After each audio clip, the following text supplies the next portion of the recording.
오늘 은혜 받으실 하나님 말씀은 열왕기하 11장 1절에서 12절 말씀입니다. 구약성경 581면 열왕기하 11장 1절에서 11절 말씀을 한 절씩 교독하시겠습니다. 1절 말씀 제가 먼저 읽겠습니다. 아하시아의 어머니 아달랴가 그의 아들이 죽은 것을 보고 일어나 왕의 자손을 모두 멸절하였으나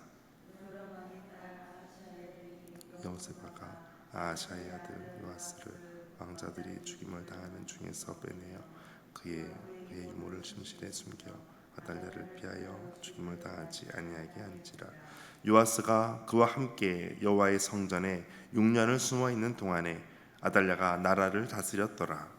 일곱째 해에 여호야다가 사람을 보내 가릿 사람의 백부장들과 백부장들을 불러 데리고 여호와의 성전으로 들어가서 그들과 언약을 맺고 그들에게 여호와의 성전에서 맹세하게 한 후에 왕자를 그들에게 보이고 명령하여 이르되 너희가 행할 것이 이러하니 안식일에 들어온 너희 중 3분의 1은 왕궁을 주의하여 지키고 3분의 1은 수르문에 있고 3분의 1은 호위대 뒤에 있는 문에 있어서 이와 같이 왕궁을 주의하여 지키고 안식일에 나가는 너희 중 2대는 여호와의 성전을 주의하여 지켜 왕을 호위하되 너희는 각각 손에 무기를 잡고 왕을 호위하며 너희 대열을 침범하는 모든 자는 죽이고 왕이 출입할 때에 지휘할지니라 하니 백부장들이 이에 제사장 여호야다의 모든 명령대로 행하여 각기 관할하는 바 안식일에 들어오는 자와 안식일에 나가는 자를 거느리고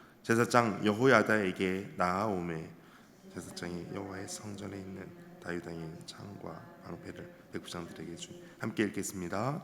호위병이 각각 손에 무기를 잡고 왕을 호위하되 성전 오른쪽에서부터 왼쪽까지 제단과 성전 곁에 서고 여호야다가 왕자를 인도하여 내어 왕관을 씌우며 율법책을 주고 기름을 부어 왕으로 삼음에 무리가 박수하며 왕의 만세를 부르니라.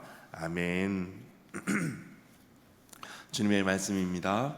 주께서 오늘 한 주를 시작할 때 큰 은혜와 또 평안으로 함께 하시기를 축복합니다. 하나님의 뜻이 어떻게 이루어지는가, 또 하나님께서 다윗 자손의 이 왕권을 어떻게 보존하시는가라는 것이 오늘 말씀을 볼 때 중요한 부분입니다. 오늘 등장인물은 이렇습니다. 아달랴가 나오고 여호세바가 나오고 요아스가 나오고 여호야다라고 하는 사람이 인물이 등장합니다. 아달랴는 아하시아의 어머니입니다. 그의 아버지가 아합이고 어머니가 이세벨입니다. 북이스라엘 아합과 이세벨 사이에서 태어난 이 아달랴가 남쪽 유다의 왕비로 결혼하고 돌아오게 되죠. 그런데 아하시아가 북쪽 이스라엘에서 갔다가 예후에 의해서 죽임을 당하게 됩니다.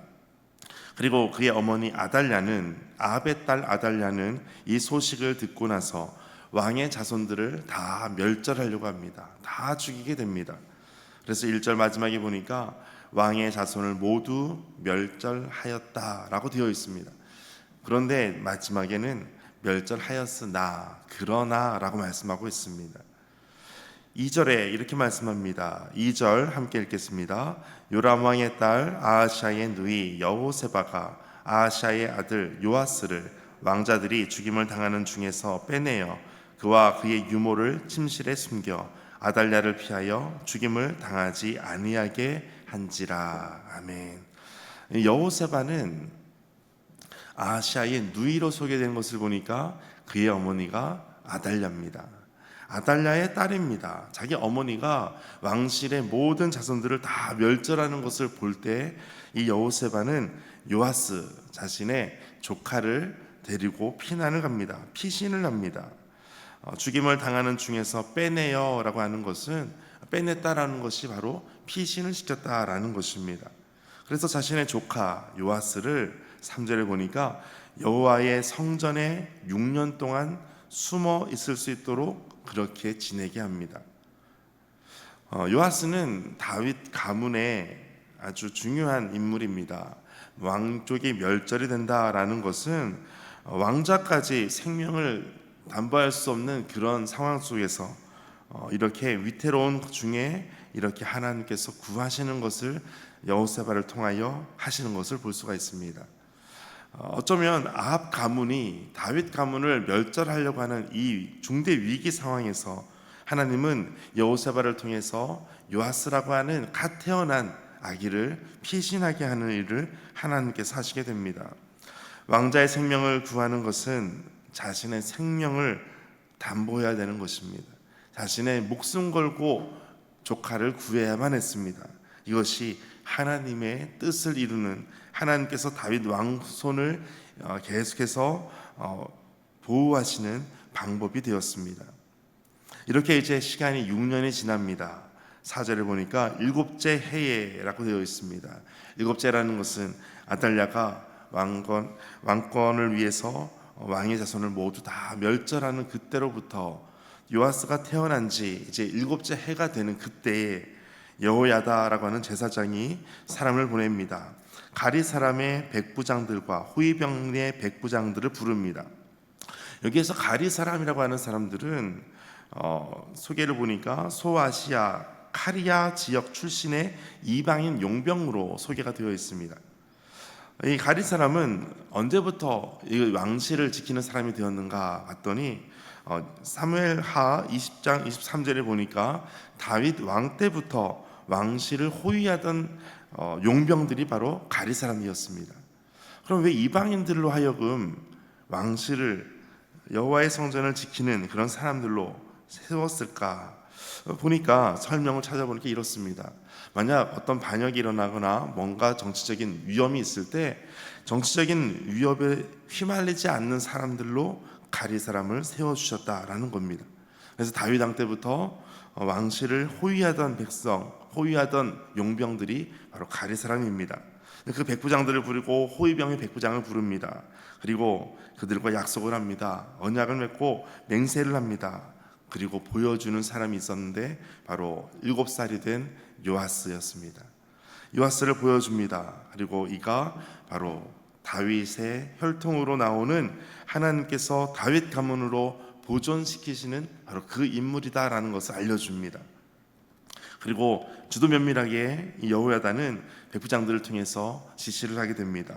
5절 6절에 보니까 3분의 1은 왕궁을 주의하고 3분의 1은 수르문에 있고 또 3분의 1은 호위대 뒤에 있어서 이것을 다 하나씩 하나씩 지켜보라는 것입니다. 그리고 여호와의 성전을 주의해서 보고, 또 8절에 보니까 왕을 호위하는데 너희 손에 무기를 잡고 호위하라 라고 말하고 있습니다. 당연히 호위병들이니까 무기가 당연히 있을 것입니다. 그런데 무기를 잡고 라고 하는 것은 너희가 지금 생명 걸고 이것을 지켜야 된다라는 것을 말하고 있습니다. 8절에 보니까 각각 손에 무기를 잡고 왕을 호위하며, 왕은 바로 7살이 된 요아스입니다. 왕을 호위해라. 그리고 9절, 백부장들이 이에 제사장 여호야다의 모든 명령대로 행하여 이 모든 것을 그대로 다 진행을 합니다. 어쩌면 한 사람의 뜻이 아니라 모든 사람들이 다 동참해서 하나님의 뜻을 이루는 것을 볼 수가 있습니다. 여기서 우리가 발견할 수 있는 것은 이것입니다. 하나님의 뜻을 이루는 데에는 어떤 한 사람의 영적인 헌신만이 아니라 모든 사람들이 동참하고 있다라는 것입니다. 하나님께서 오늘 우리에게 하나님의 뜻을 이룰 때 오늘 나뿐만 아니라 함께하는 공동체를 통해서, 또 가정을 통하여 하나님께서 만나게 하시는 이들을 통하여 하나님의 뜻을 이루고 가신다라는 것을 보게 됩니다. 오늘도 하나님의 뜻을 이루는데 함께 동참하는 분들 되시기를 축복합니다. 오늘 여호세바, 여호야다, 또 많은 사람들이 이 하나님의 뜻을 이루기 위해서 나아갈 때 이 사람들은 자신의 생명을 다해서 하나님의 뜻을 이루게 됩니다. 하나님께서 이 모든 사람들을 준비하셨습니다. 그리고 이 사람들은 하나님의 뜻을 이루기 위해 자신의 생명을 다 걸게 됩니다. 그리고 10절에 이어서 이렇게 말씀합니다. 제사장 여호와의 성전에 있는 다윗 왕의 창과 방패를 백부장들에게 주었다라는 것입니다. 다윗 왕의 창과 방패라고 하는 것은, 이것은 어떤 직접 무기로 쓸 수 있는 그런 것이라기보다는 다윗 왕조를 상징하는 것으로 볼 수가 있습니다. 한마디로 전쟁용으로 쓰기보다 이것은 바로 의전용으로 사용되는 것입니다. 이것을 보니까 성경의 여러 기록을 찾아볼 수가 있는데 열왕기상 14장 27절에서 28절을 보니까 르호보암 왕 때에 르호보암 왕이 여호와의 성전에 들어가려고 하면 이 다윗 왕의 이 창과 방패를 가지고 그것을 노수로 만들어서 그것을 들어가는 자를 지키는 자들에게 줍니다. 그럼 왕이 지나갈 때 이것을 가지고 있다가 지나가면 다시 이 창과 방패를 가지고 다 가져다 놓습니다. 그러니까 이것은 의전용으로 왕이 여호와의 성전을 지나갈 때 그것을 가지고 있는 것으로, 그러니까 여호와의 성전은 하나님께서 이 다윗 왕의 창과 방패를 통하여 하나님께서 지키시고 하나님께서 이 나라를 다스린다는 것을 보여주는 중요한 의전용으로 보이는 것이, 상징적인 것이 바로 다윗 왕의 창과 방패였습니다. 하나님께서 이것을 통해서 다윗 왕의 가문을 이어가신다는 것을 보여주고 있는 것입니다. 하나님께서는 우리에게 그대로 보여주는 이와 같은 것이 있습니다. 하나님께서 그대로 하나님의 뜻을 이루기 위해서 보여주는 상징물이 오늘 우리에게도 있게 될 것입니다. 그것이 바로 예수 그리스도의 십자가 보혈로 하나님께서 우리를 구원하시고 지금도 이끌어 가신다는 것을 보여주고 있는 것입니다. 마지막 이제 12절 말씀 같이 읽겠습니다. 시작. 여호야다가 왕자를 인도하여 내어 왕관을 씌우며 율법책을 주고 기름을 부어 왕으로 삼음에 무리가 박수하며 왕의 만세를 부르니라. 아멘. 여호야다 제사장은 이제 왕자 요아스를 데리고 옵니다. 그리고 왕관을 씌워줍니다. 이제 왕이다라는 것이죠. 중요한 것을 전달합니다. 바로 율법책을 그 어린아이에게 전달합니다. 줍니다. 그리고 기름을 부어 왕으로 삼습니다.